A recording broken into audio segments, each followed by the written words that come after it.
The Scrip of Death. This is story number 1 from the book The Last of the Borgias by Fred M. White. There's 6 stories in this book, and each one is complete unto itself. First published in 1898. Being the strange history of Victor Colonna, professor of science, and his experiments in the lost art of poisoning. Number 1, the Scrip of Death. 1. The lecturer held the vast audience in the hollow of his hand. They seemed to sway to his every movement. Those men of science, learned and polyglot, gathered from all parts of the world to hear Dr. Victor Colonna. For 2 hours had the doctor held his hearers spellbound, a slight, clean-shaven man with eager boyish face and sanguine mobile lips. He looked like a mere youth in the presence of those graybeards, yet the hair was gray upon the temples, and there were innumerable fine lines under the flashing eyes.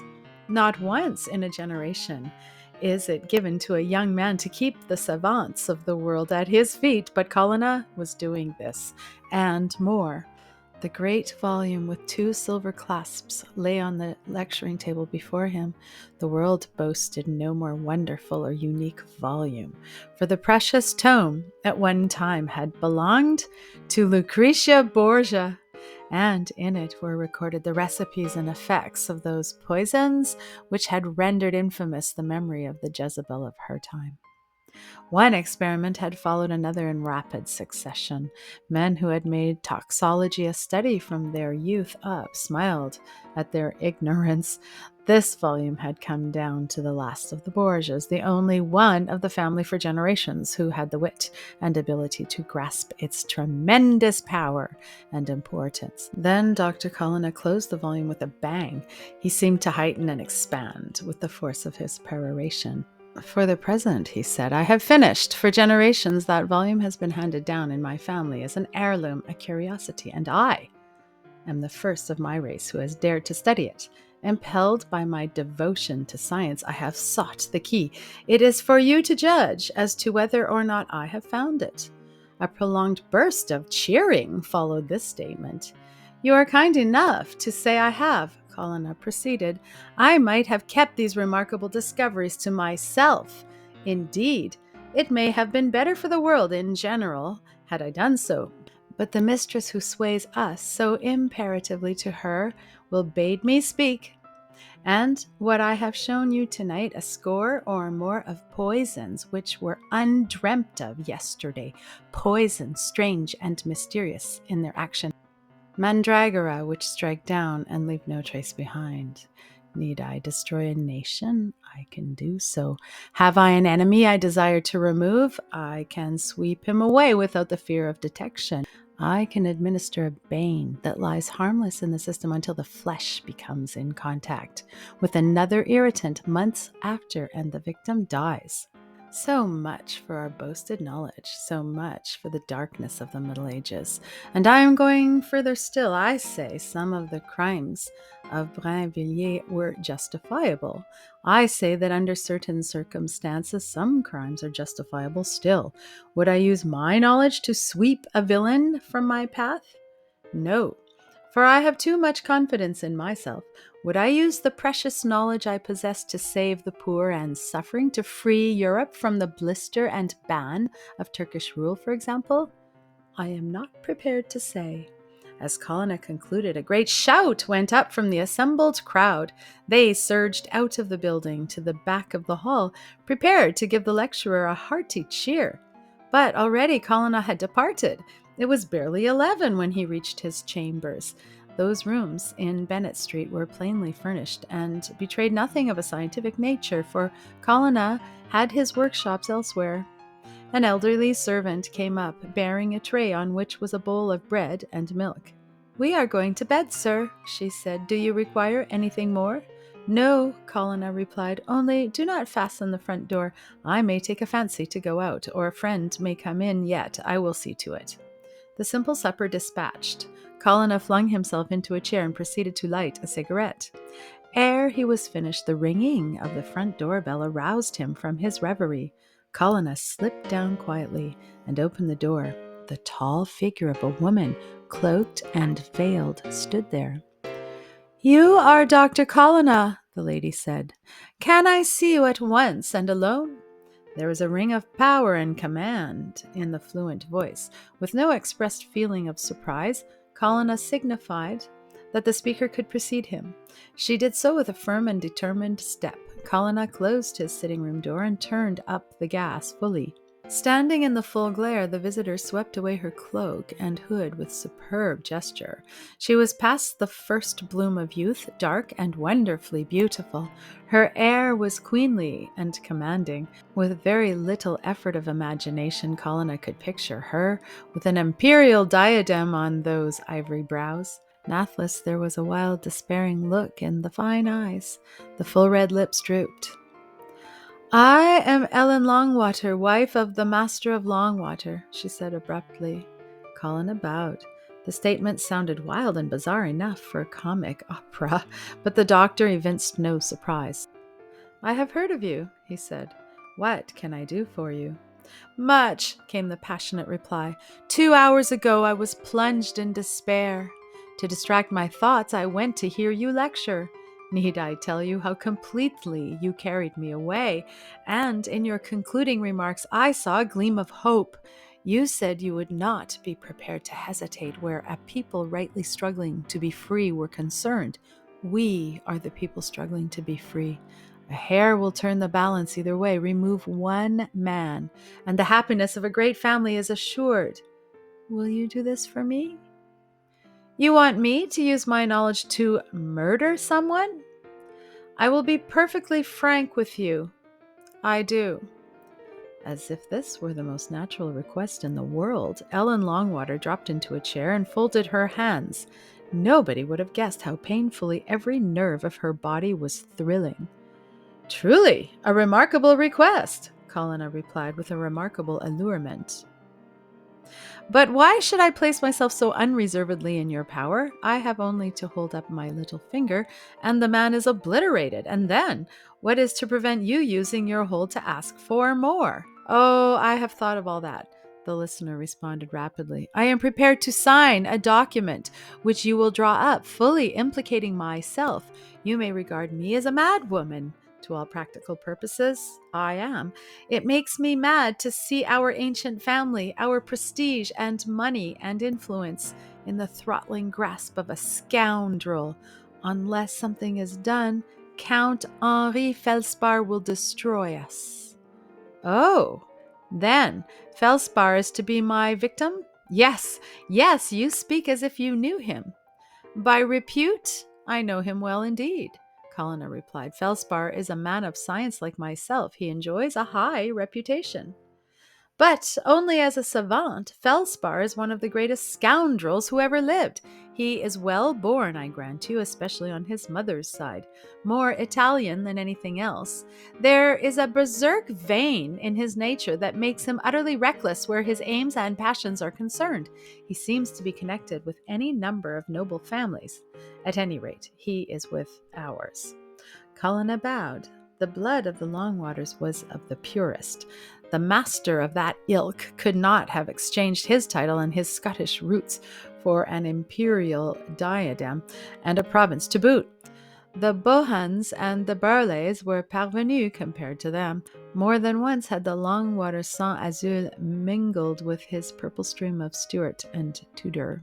"Your son is master, I believe," Colonna suggested. "My stepson," the lady corrected. "Hector Longwater is 24, a noble, handsome fellow, whom I love as deeply as if he were my own flesh and blood. As you may be aware, he is engaged to Princess Esme of Valdemir." Colonna smiled slightly. "We are evidently coming to a point," he said. "I have had the pleasure of seeing the princess. She is wonderfully beautiful, and if report speaks truly, as intellectual as she is lovely. Your stepson is fortunate." "So it would seem," Ellen Longwater replied.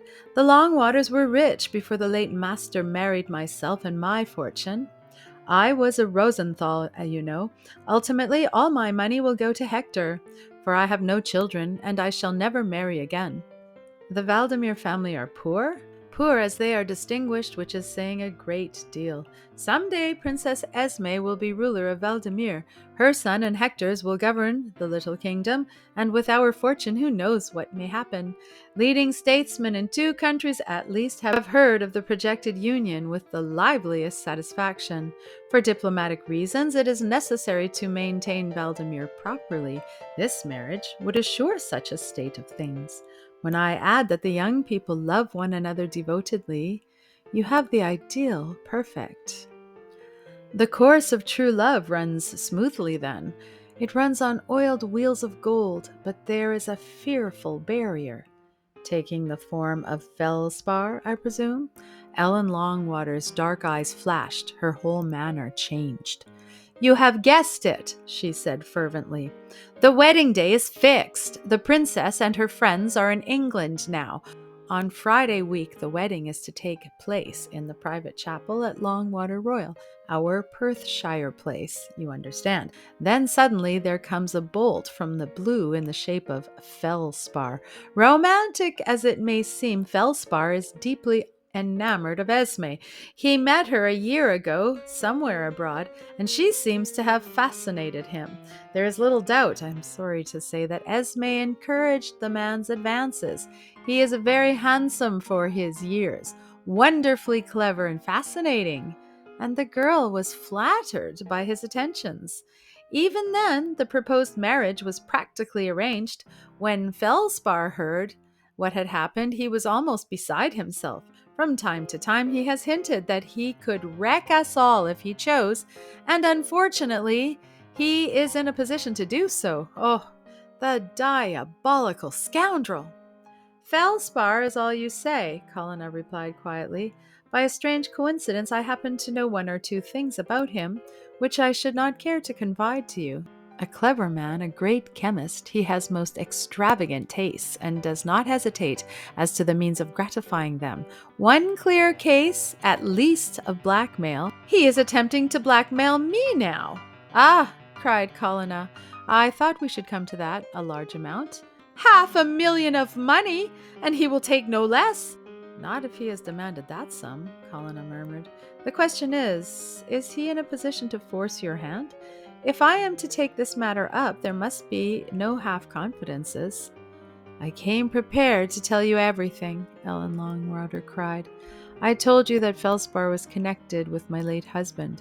Indeed, they were great friends at one time. In those days, the master was deeply impressed with certain philosophical social ideas. Unfortunately, he had nobody to control him then, and he plunged into the act of folly which now threatens us all with ruin. He married a beautiful daughter of the soil. She left him in 3 months and fled to America. She could not stand the new life. It frightened her and crushed her down. When news came of her death, the master married again, Hector's mother this time. And now, it turns out that the first wife actually died on the very day Hector was born.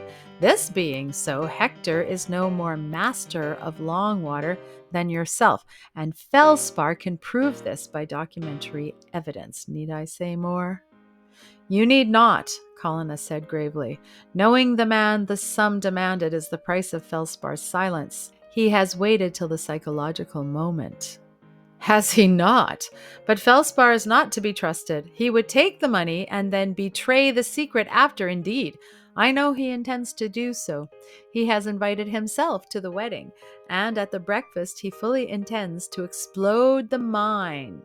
A young protégé of mine, Feldspar's secretary, has gleaned something of this, and he has communicated with me. Of course, he has no idea of the real truth. Dr. Colonna, you see the desperate condition of affairs. Are we to go down, ruined and disgraced, or is this human tiger to be slain? Do not answer lightly. Colonna pondered for some time in silence. Then he looked up with a slight smile. I will fire the bullet, he said. I will rid the world of this reptile. If ever the end justified the means, it does so here, but you must sign that paper. I will sign anything you like to ask for. The preparation of the document in question took some time, but finally it was accomplished. Then Ellen Longwater dashed her signature at the foot. Her eyes gleamed with the fire of great resolution. "What more?" she demanded. "In the first place, you will do exactly as I tell you. Have no fear of the consequences, for, assuredly, I shall not fail. Tonight you will write to Felspar telling him that you utterly repudiate his offer, and bidding him to do his worst. I presume you would have no objection to my being one of the wedding guests? Your presence would be the greatest comfort and support to me. Then I will come. I can see my way to a dramatic curtain. I see your nerves are of the stoutest, and you will need them." Ellen Longwater smiled somewhat scornfully. "You may make your mind easy on that score," she said. "Good," said Colonna. "Now, tell me something of Felspar's habits. Where, for instance, is he staying at the present time?" "That can easily be answered," said the fair conspirator eagerly. "So distinguished a savant as Count Felspar seldom has meals in the temporary quarters he occupies. There is a deal of his pride that apes humility about the Count. When he is short of money, he affects quite humble lodgings for himself, with a room at the top of the house for his secretary. Study and dining room all in one, I presume?" "Quite so. Can I do anything further?" "For the present, nothing," Colonna replied. "The rest must be all left in my hands. Let this secretary, Antonio Ferra, know when I am coming. I can easily allay any of his suspicions by my zeal for yourself." Ellen Longwater rose from her seat and extended her hand. "How can I thank you sufficiently?" she said in trembling tones. "It was an act of madness to come here, but I was beside myself, and if failure should crown the attempt you are about to make—" "Have no fear," Colonna said curtly. "I never fail. Let me hear when to call upon Farah and the hour, and as for the rest, go about your usual vocations as if nothing has happened. Good night, and sleep in peace." For 2 days, nothing came to Colonna. Then the afternoon's post brought him a card on which were inscribed simply the words, "Tonight at 8, 17 Water Street." Colonna dropped the card carefully into the heat of the fire. A little time later, he opened an iron safe in the wall and took from it the tiny blue wafer, which he placed in a pillbox together with a minute phial containing some grains of gray powder. Apparently, this completed the simple preparation for what might tend to avert a social catastrophe. Then, quietly and reflectively, he idled to Water Street. Here he discarded the cigarette he was smoking and knocked. Presently the door was opened by a young man with a dark face and a Van Dyke beard. "I am seeking Signor Antonio Ferra," Colonna said tentatively. The man in the doorway smiled. "I am he whom you seek," he said, "and as a friend you are welcome. Will you please to come in, Dr. Colonna?" 2. The Count's sitting room in Water Street was exceedingly simple, the furniture being of the usual lodging-house type. Between the windows stood a writing desk. Opposite the door was a flimsy-looking chiffonnier. "I am quite alone till tomorrow," Farah volunteered. "My distinguished master has gone to Birmingham to fulfill an appointment at a public meeting there." So the pair chatted on for some time. It was getting late when a messenger arrived with a letter for Farah. He frowned slightly as he read it. Colonna appeared to take no heed, though he knew perfectly well what the contents of the letter were. The thing had been carefully planned between Ellen Longwater and himself to get Farah out of the way for a time. "I am afraid I shall have to leave you for half an hour," said the latter, "but I am loath to part with you, Doctor, if you care to remain until I return." "With pleasure," Colonna responded. "I should like to finish our argument, and in your absence I can think out new points." Farah departed hastily, leaving Colonna apparently buried in thought, deep in a comfortable armchair. No sooner was the latter left alone than he sprang to his feet, alert and vigorous, taking a bunch of keys from his pocket. He tried several on the flimsy sideboard until at length one turned in the lock. There was little inside to attract Colonna's attention beyond some bottles and a few papers of no particular interest. But in one corner was a flat desk which seemed to arouse his curiosity. "The papers I want are there," he muttered. "Felspar is a man of original ideas. Another person would have hidden them in a safe. No spy would waste his time on that wooden desk. As I am not a mere spy, I shall. To open the desk was more difficult a matter than the chiffonnier. A few papers were there. With a flashing gleam in his eyes, Colonna pounced upon the very thing he required. Felspar had made no idle boast. Here was the letter which meant Hector Longwater's social destruction. And here also was the statement Felspar evidently intended to hurl at the wedding guests on that fateful Friday. Colonna perused the closely written pages rapidly. It was exactly as Ellen Longwater feared. The discourse was artfully arranged to create a profound sensation. Without warning, the blow would fall. First came some well-chosen happy phrases appropriate to the occasion, and then... But Colonna had neither time nor inclination to go into this. "The stars in their courses fight upon our side," he murmured. "Felspar will read no page after his graceful compliments to the happy pair.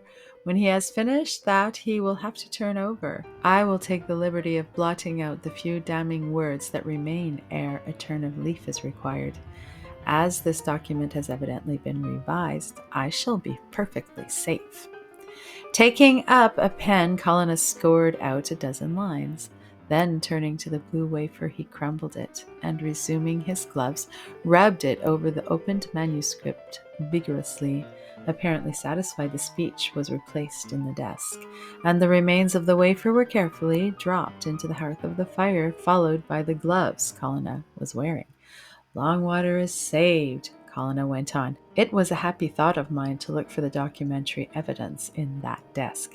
But luck is ever for the audacious. How Shakespeare would have revelled in the dramatic scene which is to come." When Pharaoh returned at length, he found Colonna still half buried in the cavernous armchair and apparently lost in reflection.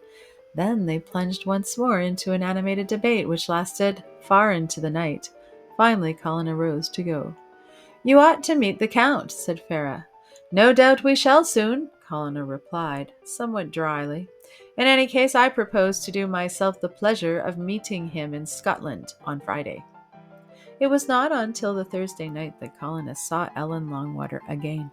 A brilliant company had gathered at the Longwater Royal. Dinner was well advanced before Colonna entered the great banqueting hall. Felspar had not yet arrived. Once the function was over, Ellen Longwater approached Colonna. "I have heard nothing," she said. "Don't tell me you have failed." "Madam, I do not fail," was the cold reply. "I found your information correct in every detail." "But the time is so short, a few hours more, and Count Felspar's denunciation goes out to the whole world to hear." "I know it. I could have set the clock back had I liked." "Then why in the name of all one holds dear did you not do so?" "Because I have a better plan," said Colonna, "and I have purposely refrained from doing so. You defied Felspar, as I asked?" "Your instructions were carried out to the letter. He replied that I should regret my decision all my lifetime. He told me plainly when and how he means to bring about the catastrophe. He will propose the health of the bride and...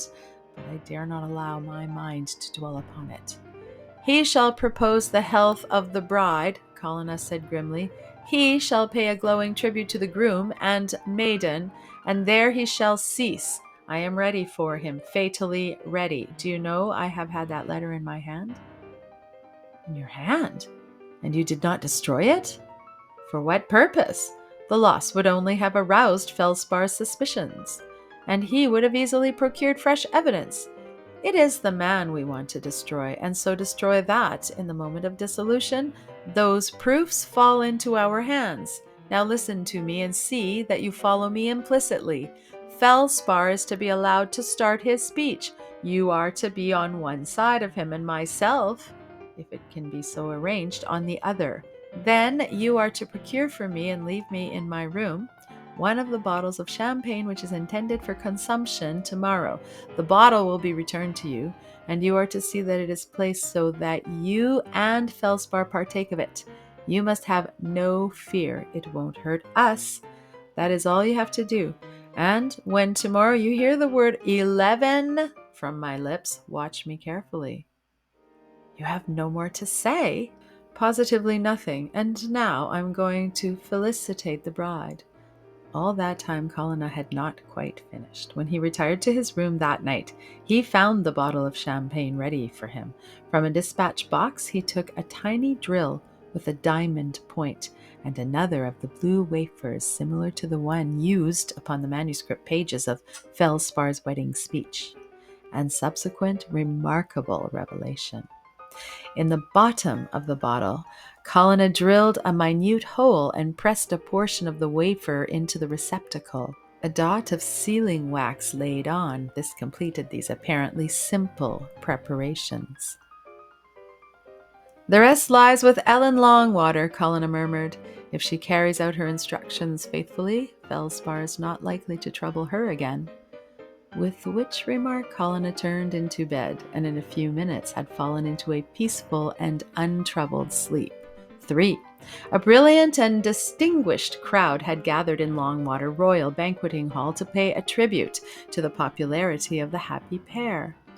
There were practically no ordinary folk there beyond a pressman or two who had a hint to be present, but none the less the assembly was a social and representative one. Count Felspar, a noble and handsome figure in immaculate dress, was quite a center of attraction. Some there were who declared that his mouth was shifty and his eyes a little too close together. But what great man is there who has no enemies? The magnificent pageant proceeded. With his own hands, Felspar filled his glass from the bottle placed somewhat prominently before him and gulped the flowing nectar down. Colonna sat next to Felspar, taking in everything with his glittering eyes. He saw the Count place the crystal chalice of rare wine to his lips, and a smile like summer lightning played about his face.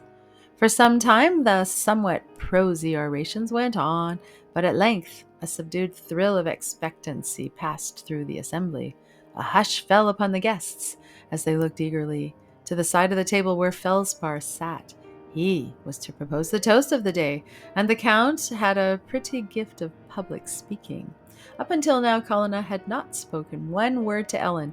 Now he laid his hand, as if by accident, on hers behind Felspar's chair, and then he flashed one glance into her eyes, after which he studiously refrained from further scrutiny.